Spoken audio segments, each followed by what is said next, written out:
Kaidah-kaidah sosial dan hukum. Kaidah-kaidah sosial dan hukum merupakan pedoman yang mengatur perilaku individu dan kelompok masyarakat. Berikut adalah beberapa penjelasan mengenai keduanya. Kaidah sosial. Pertama, norma. Aturan tidak tertulis yang mengatur perilaku sosial seperti sopan santun dan tata krama. Yang kedua, nilai. Prinsip yang dianggap penting dalam masyarakat seperti kejujuran, keadilan, dan kebersamaan. Ketiga, tradisi. Praktik yang diwariskan dari generasi ke generasi memberikan identitas dan kekuatan sosial. Yang keempat, etika. Standar moral yang memandu perilaku individu dalam interaksi sosial. Kaidah hukum.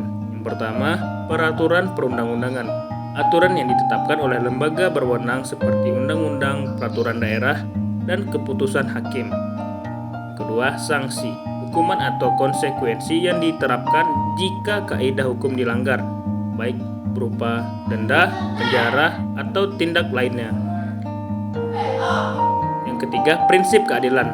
Menjamin perlakuan yang sama di hadapan hukum, mengedepankan hak asasi manusia. Yang keempat, proses hukum. Tata cara yang diikuti dalam penegakan hukum termasuk penyidikan, penuntutan, dan persidangan, hubungan antara kaidah sosial dan hukum. Kaidah sosial seringkali menjadi dasar pembentukan hukum. Hukum berfungsi untuk menegaskan norma-norma sosial dan dalam masyarakat secara lebih formal dan terstruktur. Sebaliknya, hukum yang tidak sesuai dengan norma sosial dapat mengalami penolakan dari masyarakat. Kesimpulannya, kaidah-kaidah sosial dan hukum saling melengkapi dalam menciptakan tatanan sosial yang harmonis, di mana masyarakat berperan aktif dalam menegakkan nilai-nilai tersebut. Baik, saya akan menjelaskan materi kedua, yaitu mengenai lembaga kemasyarakatan. Lembaga kemasyarakatan adalah sebuah organisasi atau entitas yang dibentuk oleh masyarakat untuk memenuhi kebutuhan sosial, politik, ekonomi, ataupun budaya. Adapun beberapa contoh penjelasan mengenai lembaga kemasyarakatan. Pertama, di sini saya akan sedikit menjelaskan ciri-ciri lembaga kemasyarakatan. Adapun ciri-ciri lembaga kemasyarakatan, pertama, dibentuk oleh masyarakat. Yang dimaksud di sini, lembaga ini biasanya dibentuk untuk individu atau kelompok dalam masyarakat untuk mencapai tujuan bersama. Kedua, memiliki ciri tujuan sosial, yaitu memiliki misi untuk meningkatkan kesejahteraan masyarakat baik secara langsung maupun tidak langsung. Ketiga, memiliki ciri-ciri terstruktur, yaitu memiliki struktur yang jelas termasuk kepengurusan anggota yang berperan aktif di setiap bidangnya. Keempat, memiliki ciri-ciri kegiatan yang berbasis komunitas, yaitu memiliki program dan kegiatan yang dilakukan yang biasanya berfokus kepada kebutuhan dan kondisi lokal lembaga kemasyarakatan tersebut. Kedua, jenis-jenis lembaga kemasyarakatan. Jenis-jenis lembaga kemasyarakatan pertama bisa saya jelaskan, yaitu berorganisasi sosial. Organisasi sosial lainnya seperti yayasan, perkumpulan, ataupun kelompok relawan yang bergerak di bidang sosial.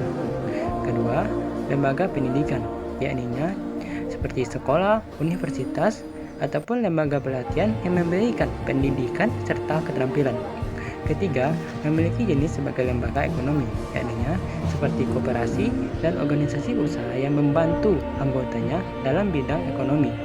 Yang keempat, lembaga agama, yakni organisasi yang bergerak di bidang keagamaan, memberikan layanan spiritual ataupun sosial. Kelima, memiliki jenis lembaga budaya, yakni kelompok yang mempromosikan serta melestarikan kebudayaan lokal. Ketiga, fungsi lembaga kemasyarakatan. Fungsi lembaga kemasyarakatan pertama dapat saya sebutkan menyediakan dukungan sosial, yakni lembaga kemasyarakatan berfungsi untuk membantu anggota masyarakat dalam berbagai bidang aspek kehidupan. Dua, meningkatkan partisipasi, yakni lembaga kemasyarakatan berfungsi untuk mendorong keterlibatan masyarakat dalam pengambilan keputusan serta kegiatan sosial. Ketiga, membangun jaringan, Jadinya, lembaga kemasyarakatan berfungsi sebagai menghubungkan individu dan kelompok untuk saling mendukung dalam berbagai bidang sumber daya. Keempat, lembaga kemasyarakatan berfungsi sebagai pendidikan atau sebagai penyuluhan. Yang dimaksud dengan penyuluhan yaitu memberikan informasi dan pelatihan kepada anggota masyarakat untuk meningkatkan kualitas hidup masyarakat itu sendiri. Jadi, di sini dapat saya simpulkan bahwa lembaga kemasyarakatan memainkan peran penting dalam membangun solidaritas dan meningkatkan kesejahteraan masyarakat yang berguna untuk menciptakan lingkungan yang mendukung perkembangan masyarakat secara keseluruhan. Baik, Assalamualaikum warahmatullahi wabarakatuh. Melanjutkan materi selanjutnya mengenai kelompok sosial dan hukum.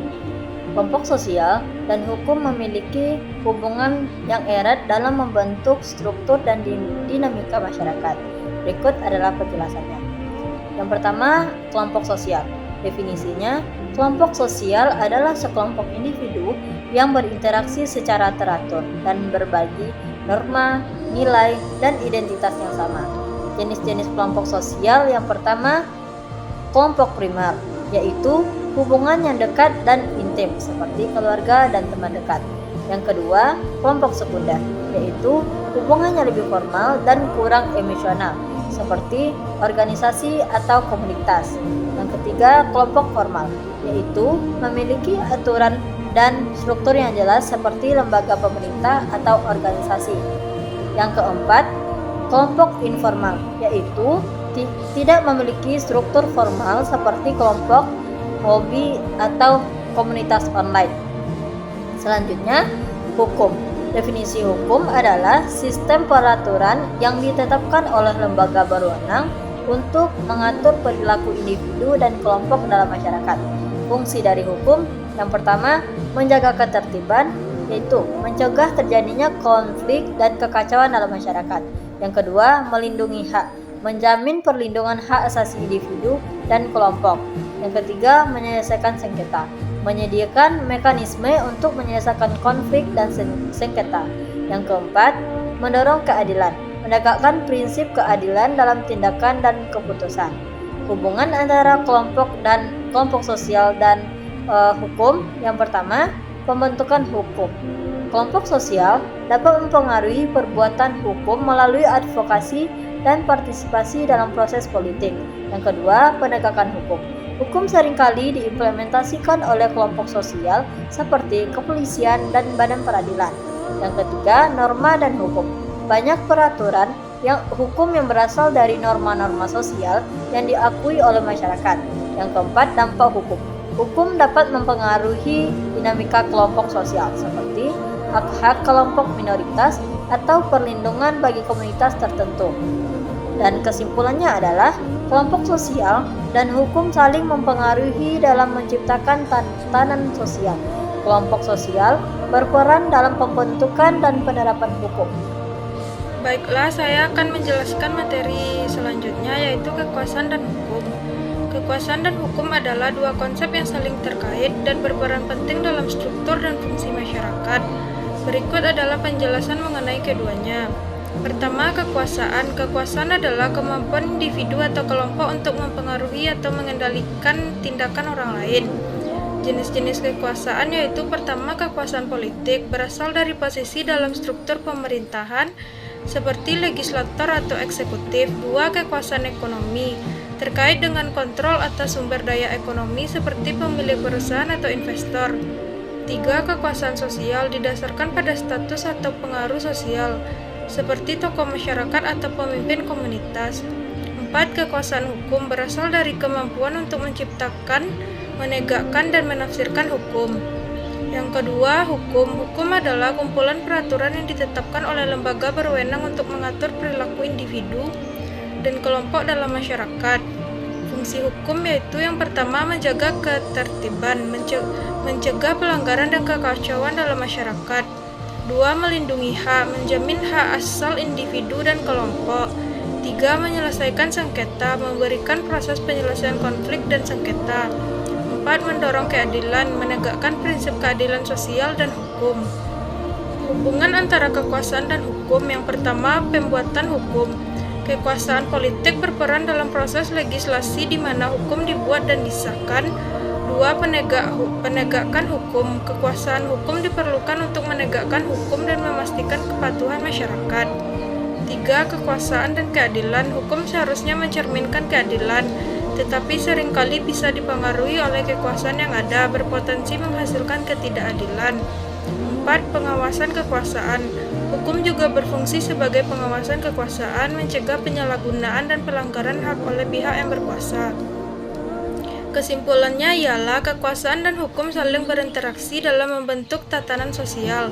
Kekuasaan dapat mempengaruhi pembuatan dan penerapan hukum, sementara hukum berfungsi untuk mengatur kekuasaan agar tetap dalam batas yang adil dan sesuai dengan prinsip-prinsip keadilan. Saying it way